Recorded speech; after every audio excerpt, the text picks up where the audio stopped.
Masih semangat Bapak Ibu? Kepala sekolahnya aja semangatnya luar biasa ya.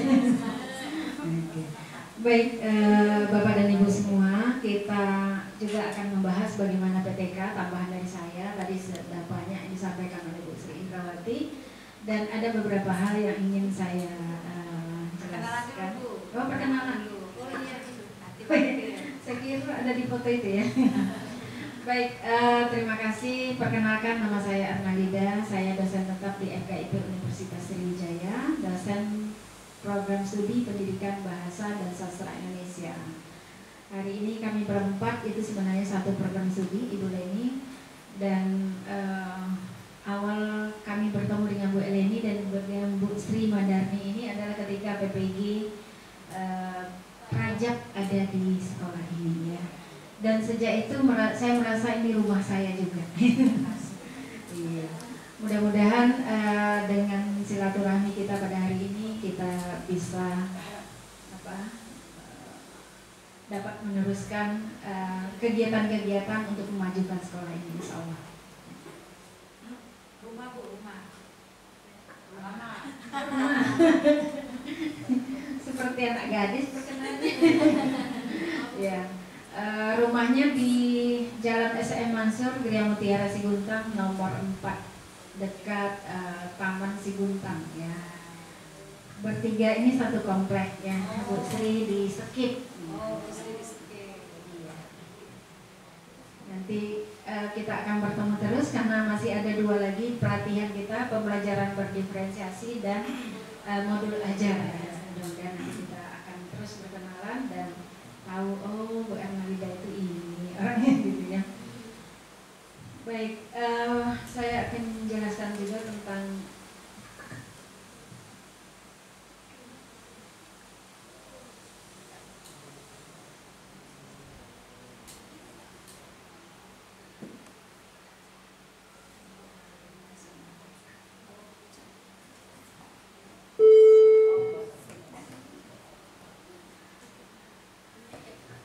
Bapak Ibu, kami berbagi materi pada hari ini, jadi ada beberapa slide yang akan kita bahas. Nanti Ibu Leni sudah membuat, dengan Bu Sri Madarni sudah membuat grup, dan nanti kita akan berkomunikasi di grup itu lebih lanjutnya. Baik, ini adalah pelatihan PTK di SD 228 yang kita cintai ini. Ini adalah tim narasumbernya. Oke. Baik, kita lihat PTK. Tadi sudah dijelaskan PTK ya, penelitian tindakan kelas. Dan kita kaitkan dengan bagaimana kita melakukan PTK dan apa yang menjadi karakteristik bagi PTK itu sendiri. Yang pertama, PTK itu tadi dikatakan bahwa kita melakukan penelitian itu karena kita merasa resah, merasa gelisah. Kok saya sudah mengajar, tetapi kok hasilnya masih seperti ini? Atau kita juga gelisah dengan model-model pembelajaran yang baru ini bisa nggak saya terapkan di kelas yang saya ajar? Kegelisahan-kegelisahan itulah yang membuat kita merefleksi diri. Kalau dulu kan diajarkan merenung, ya, merenungkan apa yang kita lakukan dalam kelas, sehingga pembelajaran itu tidak berhasil dan kita merasa bahwa itu adalah tanggung jawab kita. Bagaimana supaya pembelajaran ini berhasil? Apa yang harus saya lakukan? Salah satunya adalah PTK, penelitian tindakan kelas. Ya. Oleh karena itu, PTK itu sistematis dan terencana. Ya, mulai dari perenungan kita tadi, mulai dari refleksi, ya, kemudian kita buat proposalnya, kita laksanakan, kita evaluasi. Observasi, lalu kita lakukan penilaian, berhasil atau tidak? Kalau tidak, saya lanjut pada siklus berikutnya. Nah, sekarang secara terencana, saya akan melakukan pada semester ganjil 2023-2024. Maka saya harus siap untuk beberapa kali pertemuan bagaimana mengaplikasikan atau menerapkan pembelajaran di kelas supaya berhasil. Artinya di sini ketika kita melakukan PTK, penelitian tindakan kelas, itu harus sistematis dan terencana. tiba-tiba, oh besok saya mau lakukan penelitian, tidak bisa. Jadi harus mulai dari tahap yang sistematis. Yang paling penting adalah bagaimana kita merasa gelisah. Gelisah karena kok siswa saya tidak bisa mencapai CP ini. Tapi seperti yang saya katakan tadi, kalau kita guru tidak merasa gelisah dengan ketidakberhasilan siswa, itu kita tidak peduli, tidak akan bisa melakukan PTK. Kegelisahan itulah yang membuat kita mencari apa ya yang terbaik metodenya, apa ya yang terbaik modelnya, apa yang terbaik ya LKPD-nya, apa ya medianya, supaya kelas itu meriah, interaktif, ya siswanya nyaman, senang belajar ya. Seperti sering yang saya katakan di kuliah-kuliah, karena kami di universitas kan itu lebih banyak teorinya. Jadi kalau misalnya guru datang ke sekolah lalu siswa bersorak, "Hore, Ibu ini datang, Bu Sri Madarni datang, hore, saya hari ini belajar dengan Bu Sri Madarni," ya, gitu ya. Itu menyamankan mereka, berarti mereka senang, gembira, ditunggu-tunggu kehadirannya. Tetapi kalau terjadi di sekolah, baru di depan pagar, saya Bu Leni ya, depan pagar, "Wih, datang pun Ibu ini." "Ayo, males banget belajar sama Ibu ini." Artinya kehadiran kita saja tidak diharapkan ya. Jadi artinya bagaimana kita membuat pembelajaran itu menarik dan kehadiran kita menyamankan mereka. Kalau kita baru depan Ibu pagar, "Wih, datang pula Ibu Erna." Susah tuh ya. Artinya PTK ini memberikan kenyamanan pada guru, kenyamanan pada siswa, peningkatan kualitas sekolah, dan bagaimana seorang guru bisa berkreasi dan peduli terhadap nilai capaian pembelajaran yang dimiliki oleh siswa. Yang kedua, tindakan perbaikan ya. Kenapa unnya dulu ya Bu ya? Kenapa nilainya segitu-segitu aja ya? Kenapa tidak meningkat? Malah sudah dikerjakan guru masih kecil begitu ya. Artinya di situ perlu tindakan. Nah, pertanyaannya, apakah tindakan yang sudah kita lakukan selama ini? Nah, kalau belum ada, berarti memang wajar capaian pembelajaran itu tidak tercapai dengan baik, tidak berhasil dicapai oleh peserta didik. Oleh karena itu, PTK itu adalah tindakan perbaikan. Namanya perbaikan tentu dari yang bermasalah, dari yang tidak sukses menjadi sukses. Bu, bagaimana kalau misalnya terjadi juga perubahan? Tadinya sukses Bu, 6,5, sekarang jadi 5,5. Berarti itu ada sesuatu yang salah di situ ya. Apakah tindakannya yang dilakukan atau dipilih tidak tepat atau tidak? Kemudian, nah ini dia, dilakukan oleh guru di kelas sendiri. Bolehkah di kelas orang lain? Tidak pernah mengajar? Tidak ya. Karena apa? Karena seorang guru yang profesional, dia paling tahu bagaimana karakteristik siswanya. Si A audio visual, si B visual, si C suka termenung di kelas, si D suka main-main ya. Oleh karena itu, yang paling tahu tentang kondisi siswanya adalah guru itu sendiri. Nah, tadi kan ada temannya, kata Bu Sri. Iya, boleh. Teman sejawat. Ketika saya mengajar, nanti diobservasi oleh ibu ya. Oh, begitu cara mengajarnya. Pantasan Bu Erna itu tidak sukses mengajar, tidak berhasil, karena metodenya tidak menarik. Nanti ada informasi dari teman sejawat dan kita perbaiki sama-sama. Karena itu kata Bu Sri, tapi jangan malu-malu, tidak apa-apa. Jadi teman sejawat itu membantu kita untuk mengobservasi apa yang kita lakukan. Biasanya kalau kita sendiri di depan kelas, kita sendiri di ruangan itu, kita merasa hebat, kita Bu Eni. Kita kita nggak tahu kisaran kita apa gitu ya. Tetapi dengan adanya mungkin nanti kepala sekolah, teman sejawat akan tahu, oh bisa karena nggak berhasilan apa, karena ini. Tadi ibu mengajarkannya konsepnya belum jelas tapi sudah disuruh tugas. Nah, itulah nanti akan diperbaiki. Oh medianya tidak menarik.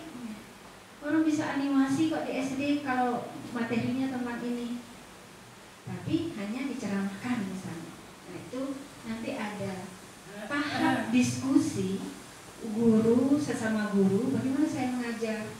Ya temani saya untuk observasi di kelas. Lalu nanti setelah saya ngajar tadi ya kita ke ruangan guru. Apa ya kelemahan saya mengajar tadi? Karena selama ini saya mengajar kurang berhasil gitu ya. Dengan diskusi-diskusi seperti itu, suasana akademik akan tampak di sekolah itu. Yang berikutnya adalah perbaikan kinerja guru ya. Yang pasti di sini kalau gurunya membuat penelitian PTK, buat artikel, pasti kinerjanya akan baik ya. Karena nanti itu juga di samping berguna untuk kenaikan pangkat, kenaikan itu ya. Tapi yang paling penting sebenarnya itu adalah satu kata kuncinya, bahwa guru peduli dengan proses dan hasil belajar siswanya di kelas.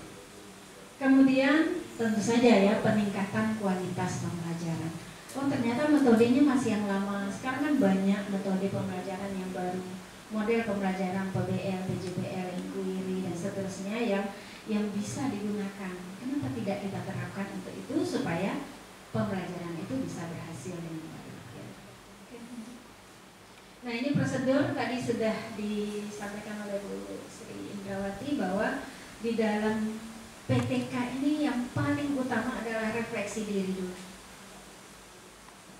ya, refleksi diri yang murni bahwa kenapa ini tidak berhasil, kenapa nilainya kecil dan seterusnya. Kemudian dibuat rencana, kemudian dibuat tindakan, kemudian dianalisis datanya, selesai. Kemudian dilihat hasilnya sudah berhasil atau belum. Pertanyaannya tadi ada minimal ada 2 siklus ya. Kenapa minimal ada 2?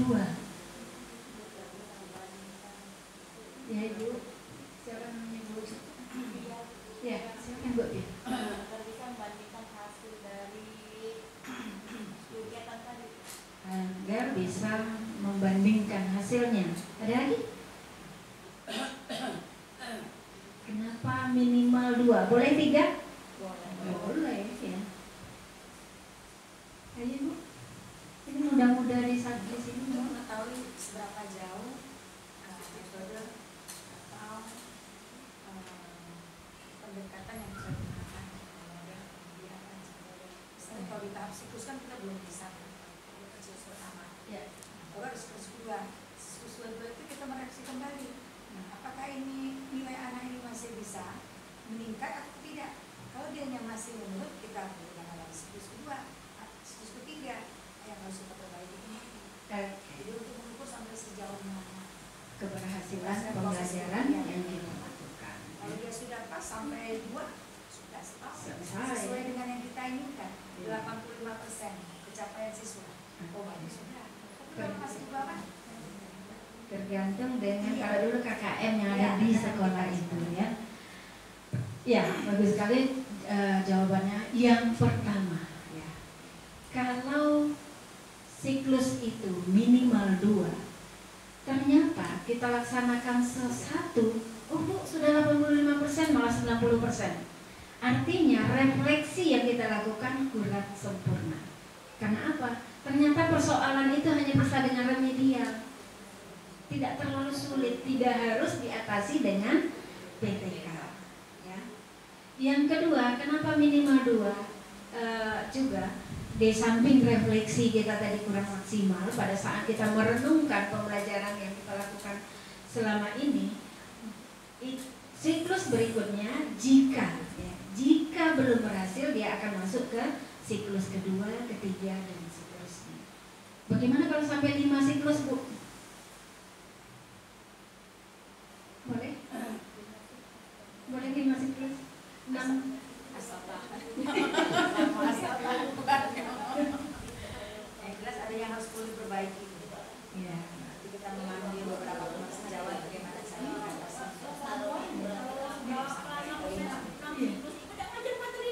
Iya. Tapi kurang berhasil. PTK ini kan bukan untuk meningkat, hanya memperbaiki lah Bu. Artinya kalau sampai 5, 6, 7, 10 siklus berarti aplikasi model pembelajaran yang kita terapkan tidak maksimal. Ya. Artinya solusi yang diambil untuk masalah ini tidak tepat. Kenapa makanya tidak berhasil ya? Seperti punya Bu Leni, komposisinya tidak tepat sehingga tidak terasa. Tapi kalau komposisinya tepat, kata Ibu Sri Madarni, Bu, saya seperti melonjak-lonjak kalau minum ini supaya ada tenaga baru katanya. Karena komposisinya tepat. Oleh karena itu model yang dipilih, metode yang dipilih, media yang dipilih harus tepat. Persoalannya, apa yang menjadi pertimbangan model ini tepat untuk masalah ini, media ini tepat untuk masalah ini, LKPD ini tepat untuk masalah ini. Nah, itu gunanya kita membaca sebanyak mungkin referensi yang ada. Kalau di dalam model pembelajaran, PBL dapat meningkatkan berpikir kritis siswa. Berarti, kalau masalah kita adalah ternyata mereka tidak kritis berpikir, kita gunakan model PBL. Kalau kita menulis tentang sesuatu, berarti harus ada proyek. Selama ini tidak buka buku halaman 10 ya, nanti jawab pertanyaan di bawahnya. Ternyata selama mereka belajar tidak pernah menulis misalnya